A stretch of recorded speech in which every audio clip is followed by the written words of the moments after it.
Hey everyone, we're back, and we're back with a very, very cool interview. I'm here with one of our very own guardians here at the Space Force. So if you want to go ahead and introduce yourself, David. Yep. I'm Master Sergeant David Piedra. I work for the 65 COS over in the Vandenberg Space Force Base. I do the cyber crew lead for defense of all launch missions across space. That's awesome. Yeah. Personally, I feel like space is the final frontier, and I feel like having a very secure and cyber secure space in space. That's a very funny play on words. Is very important. Yeah. So I've been doing networking, cybersecurity for the last roughly 17 years. I got my bachelor's in network security operations, a master's in cybersecurity information assurance. A lot of my team is really some smart new guys coming out there. We're building a lot of new skills, and it's one of the growing fields that we're seeing a lot of benefit coming out of integrating cyber with things like launch, which is more industrial control systems and based, and then on top of that, just a lot of really cool ways we're working with like SpaceX and Firefly is kind of a other big partners we have on base. that's awesome. Yeah. So you said you did get your bachelor's, right? Yes. So did you go straight into the Space Force after that, or what was your career history till now? Yeah, no. So I just started just a normal grunt, enlisted, and then I got roughly about 10 years in. I started my bachelor's. Okay. Right around when I started my master's is when the Space Force came online, and then I said, "Hey, I would love to do this," and joined, and they took me in. So That's absolutely amazing. Yeah. So what do you do? Like, I guess you talked a little bit about doing the cybersecurity for launch stuff, right? So what is like a cool little fun fact about that? I don't know. there's a lot of prep people don't realize for launch. It's about a 2-year buildup before they actually get to the launch day. Okay. So there's things from designing the payload to building the booster out to planning the weather, checking air winds. There's all sorts of transportations and testing that happens weeks and weeks in advance. And then day of launch, we're just all counting down, hoping it's going to go successfully. And then boom, you get the launcher, you see it go to orbit, and then it gets handed off to a whole bunch of different teams to make sure that it all floats correctly in space. And these launches, are we talking about like satellite launches, like going to different planets, or like? Well, I mean, right now it's mostly SpaceX. Their Starlink program is huge right now on base, so they're throwing a lot of things out in the sky. We're looking at roughly, I think it was 54 launches this year on Vandenberg, but next year we're going to grow to try to get to 100, and each year we're going to try to grow more and more until eventually Vandenberg becomes the spaceport on the west coast of America. That's amazing. Yeah, I remember like I'd just be looking at the sky or something. I'd just see stuff going by, and like I would always hear about launches from Vandenberg. So that's very, very cool. I was gonna ask, like, what do you think the future of, I guess, like the Space Force is, right? Are we like, what would you say, like, your purpose and how cybersecurity is gonna evolve that way too? So I say the future of the Space Force is the space terrain in general is a very highly contested environment where we see a lot of different nations trying to gain advantages in space. The Space Force is going to grow. It's going to become a very strong force where we are directly competing with the other nations out there, and it's going to expand greatly. I can't see us getting smaller by any means, but I also can say, like, as a cybersecurity technician in there, we're going to see a lot of more advances in how we integrate and put sensors. We're going to see a lot more incident response, forensics. We've been doing a lot of our own supercoders, kind of building out applications for us. We literally are touching every field from the civil engineering to the intelligence to space operations, and just building these partnerships everywhere we go. That's absolutely amazing. Yeah, I just like, I love space, and I think just having the potential to work with like things that go up there is just very cool.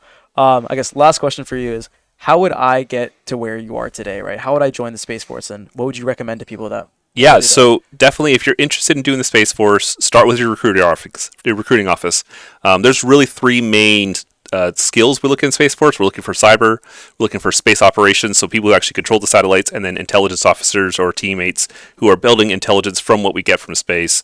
Those are the key assets that we're looking for. And then we're really looking for smart individuals who are looking to be ambitious, be ready to challenge yourself. That's kind of the skill set we're really looking to kind of capture, and then be ready to take on the adventure wherever it goes. I mean, we could go to the moon, we could go to Mars. It's going to be a really fun ride no matter what. That's amazing. Yeah. Thank you so much, David, for your no time. problem. Yeah. Now we're back. Hope you guys had a really good lunch. We had some really good pizza, pepperoni pizza, and I really enjoyed it. But now we're here today with another very well-known Guardian, Lieutenant Phillips. Thank you so much for coming out today. And yeah, if you want to go ahead and introduce yourself, we can start. So I'm Second Lieutenant Grady Phillips. I am a crew lead with the 65th Cyberspace Squadron here in California. That's So, awesome. Yeah. glad to be here. No, thank you so much for coming out today. I mean, I got to talk to a lot of Guardians in the back. I'm glad that we can show you guys off to the public here in CCI on Twitch. So, yeah. What's your background like? Tell me a little bit about yourself. Yeah, so I grew up super interested in computers. I've been doing the cybersecurity thing for a long time. I think I wrote my first line of code when I was like 11 or 12 on Roblox playing around. But yeah, so I really enjoy it. Love computers. I double majored in computer science and cybersecurity at the Air Force Academy. So I did my 4-year degree there, Okay. graduated, commissioned as an officer in the Space Force, and now I'm here, serving the community, protecting our space networks from attackers. That's amazing. Yeah, double major is actually insane. I wish I could do that. I'm currently a computer science major myself, so I'm seeing the computer Oh, relations. it was only 6 extra classes, so it wasn't anything crazy. Okay, but that's still really cool. Yeah. What do you specifically work on? I guess because you're a part of cybersecurity and the Air Force and the Space Force specifically, right? So what specifically do you work on right now, like a project or something like that? Yeah, so right now we're helping build up and plan out what exactly the Space Force's cyber capabilities are supposed to look like. So as a new branch, one of the things is that we haven't gotten policy directly defined for what exactly a cyberspace squadron in the Space Force is supposed to do. Sure, that exists for the Air Force and it's very well defined. But as a new branch, we have to develop that ourselves, and as an officer, I'm part of building that policy. 100%, yeah, because I feel like space itself is still like an aspect of the world that we haven't really like gone into. I feel like building like organizations built around that is like very new. So making sure that foundation's there is very important, especially with cybersecurity. Right? Yes. So integrating space and cyber is somewhat of a newer thing, and as far as like doctrine and how we set up our cyber posture, how we set up our cyber posture, that's still something we're defining. Okay, that's awesome. And I'm helping build part of that. So. Tell me like a day in the life of someone on the cybersecurity world of the Space Force. Like, give me like an example of your day. So, show up to work 7:30, bright and early, ready to work, and usually, I'm going through my calendar for the first hour, making sure I know exactly what meetings I have to attend that day. But the rest of it, I'm usually working on checking in on my guardians, the people under me, making sure that they're on task, make sure that they know what their guidelines are, and they're going in the right direction with their stuff. And then a lot of time I'm spending, coordinating with different people and different agencies to figure out what exactly we should be looking at right now. So like one of the things I'm working on is on a network that I'm helping manage and build a policy for, what tools and systems we're supposed to be using on that network, how we're supposed to use them, and the right way to approach things. That's awesome. Yeah, sounds really fun. Sounds really cool. Corporate life, but also working on really cool stuff, right? Cool. I guess one of my questions was like, I asked the last Guardian this. I'm gonna ask every Guardian this. If I want to be in your place in the future, what would you recommend, and what is that process looking like? Yes, so specifically to be in my place as an officer in the Space Force, you have 3 options. You have to go to a commissioning source. So to be an officer, you have to commission. Those 3 sources that are available to you, you have ROTC, so do an ROTC program at any college that has one. The Air Force Academy, which is a 4-year program. If you've heard of West Point, Air Force Academy is just the Air Force version of West Point. Okay. Yep. So that's where I went. And then OTS, which is enlisted to officer, but you don't have to be enlisted. So if you have a degree from a civilian university, you can apply to OTS programs. Okay. You'll go through like basic and then leadership training, and then you can commission as an officer in any of the armed services. That's really cool. So like for the high schoolers, you can obviously go to the Air Force Academy or potentially do more like an ROTC thing, which is more, I guess, accessible to a lot of people at different colleges. But if you're somebody like me in college right now, you can do the third option, which was that program at the end. Yeah, OTS. OTS. Okay, that's awesome. I do not know what it stands for directly, but yeah, OTS. Yeah, we have a lot of acronyms in the world, right? So lots of acronyms. Yeah, that's awesome. I guess my final question is like, do you have any advice for somebody that loves cybersecurity, loves space, and just wants to combine it all? Like, any advice at all? Yeah, absolutely. So, polish your skill set. That is like the number one thing. If you want to advocate for yourself and to get into these programs and have doors open to you, make sure you're taking advantage of the skills that you can build. Like, take your time. Learn the fundamentals, and opportunities will present themselves. Like they will show up. They learning more things and working on certifications and learning skills only opens doors for you. So go right ahead, do that. That's awesome. Yeah, make sure you hone your skills because your skills are who you are. So that's awesome. Absolutely. Actually, one last question. It was on the top of my head. If so, cybersecurity space, it's all really new. What do you think is gonna be like the next big thing with all of that? Like, where do you see all like this entire field going away? Oh shoot, that's a great question. If you want to answer it, but so I think a large part of what will be in the future of space and what's being developed right now is commercial spaceflight. So possibly we'll be seeing, the big four like Deloitte and other cybersecurity contractors starting to offer cybersecurity protection for those manned spaceflight. Okay. I think that's something we'll see pretty soon. If not, I imagine they're doing it already and they're planning to do it. And I'm sure they've thought about it before, but I imagine we'll see more of that stuff in the public sphere pretty Definitely, soon. yeah. I feel like have there already been commercial flights to space? There have. So Jared Isaacman, who was the commander of the Dragon capsule, he actually came to the Air Force Academy, and when the Space Force officers commissioned, he gave us rank. So like this rank that goes on our dress uniform, he gave us lieutenant bars that had been to space. Okay. So yes, there have been commercial like manned spaceflight. That's really cool. Okay. Super sick. Well, that's gonna be it today. Thank you so much, Lieutenant Phillips, and it was an honor to thanks talk for to you having me. today. We'll have and we're back. Thank you so much, Eric Esbar. It's always an honor to listen to your awesome, amazing pen testing insight, and it was awesome to see you today. 3 hours ago. I'm now joined by Specialist Lewis from the Space Force, and it's gonna be awesome to be able to talk to you today. Yeah. Hi. My name's Specialist Lewis, just like he said, from the Space Force.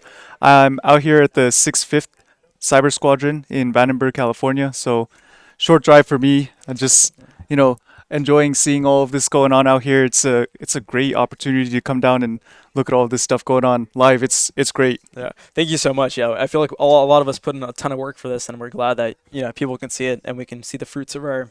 Whatever the saying was, but do you want to go ahead and talk about your background? Like, how did you get to the Space Force? Like, what'd you do? Yeah, sure. So I actually come from culinary, which is kind of funny. I went to school for a little bit of culinary work, and my family's always been restaurateurs, did a lot of that kind of stuff, but I've always expressed an interest in computers. And so from a very young age, I was attending college courses while I was in high school and just trying to get after cyber, learn all kinds of stuff, and it kind of led me down this path to over here, and here I am trying to do cyber for the Space Force, and I'm proud of myself, to be honest, and my mom's proud of me, so that's all that matters, right?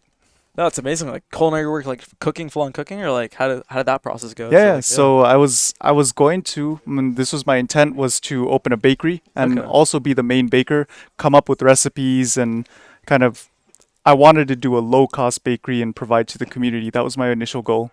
But I got kind of told off of doing restaurant work. It's a lot of work. I saw my parents go through it, and it wasn't for me.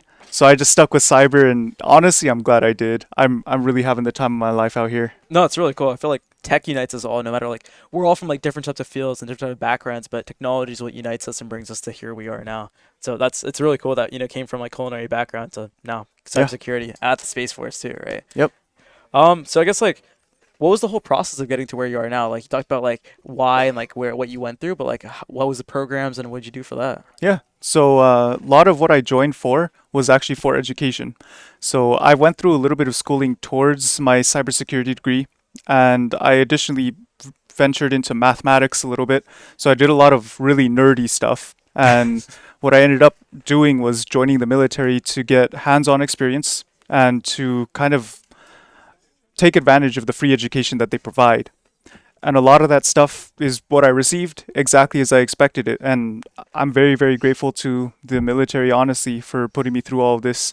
Just recently, I finished up a course, and it's a SANS course that I just finished up, and I was able to, take an attempt at the certification, all on their behalf. It was all paid for me, and all of those kinds of opportunities are just rolling in, and I'm very, very appreciative of it. And getting that hands-on, it's slightly different than how you learn it in a textbook. So I wanted to continue doing college for the degree, but that's all it was for at that point. And I think that the hands-on that I'm getting here in the Space Force is really helping me learn. It's just the way that I learn. And I know maybe some people learn better through textbooks, but I definitely learn a lot better when I'm going through and doing the things and, touching boxes basically. I learn that way. No, 100%. Like, I mean, you're talking to a Cal Poly student, right? Like, what's our motto? Learn by doing. Yep. And I feel like that is the ultimatum, and it's the best way to learn. And it's really cool that you were given this opportunity by the Space Force and just the military itself, right? So was it just fully like an isolated program that you like went through, or like how was that whole process? Like, just signed up, went through, and was given education while also working for them? Yeah. So I talked to a recruiter, and this is how you would do it if you're trying to join as enlisted, just like I am. So you would talk to a recruiter, and after you're done with talking with the recruiter, they'll walk you through the whole process. They'll get you ready. You'll get shipped off to basic training. It's about a month and a half, I believe. It's not a big deal, to be honest. Like everybody dreads it. And they're like, "Oh, I'm Yeah. gonna get yelled at, Oh, and I'm gonna be I can't stuck." handle this." But Yeah. it's really not a big deal. Hey, you're And hearing it from a man when you're himself, done with like- that, it's straight into tech school for me. This was my path. I don't know what path you'll be taking specifically if you were to join, right? But my path was I went from basics straight to tech school. I learned a lot of networking. So I went to the network tech school. So cyber transport is what it's called, out in Mississippi. I did that for about 5 months, and then I came out here to California, which is home for me. So they put me close to my family, and I really appreciate that. And so I do cyber ops here, and I'm in training a lot. So I learn a lot just on payroll, basically. I'll go out in my uniform, 2 courses, 2 classes, educate myself, learn and progress further and further, and it's all paid for. And on top of that, I'm receiving a paycheck for that. It's a great opportunity. And then on my own time, I get to use my tuition assistance to pursue college. So I'm looking at Purdue Global right now, and it's just so many opportunities have been given to me. That's awesome. Yeah, I have a friend who goes to Purdue. I Yeah. think it gets really cold there during the winter, but I mean, education is education, and Purdue is a great campus. So I mean, it's really cool to see like you're able to pursue so many different types of like aspects of technology and cybersecurity fully paid for, right, by the government, and that's Yep. really cool. You said I was gonna ask specifically like, what do you do in the Space Force? We talked about a little about training and Yeah. space ops at all. Yeah. Or, like, So as of this moment, actually, I'm a facilitator for a course. Okay. So I'm teaching people how to do a little bit of cyber offense and cyber defense. It's kind of a purple team course. Okay. It's a course that I've actually been able to.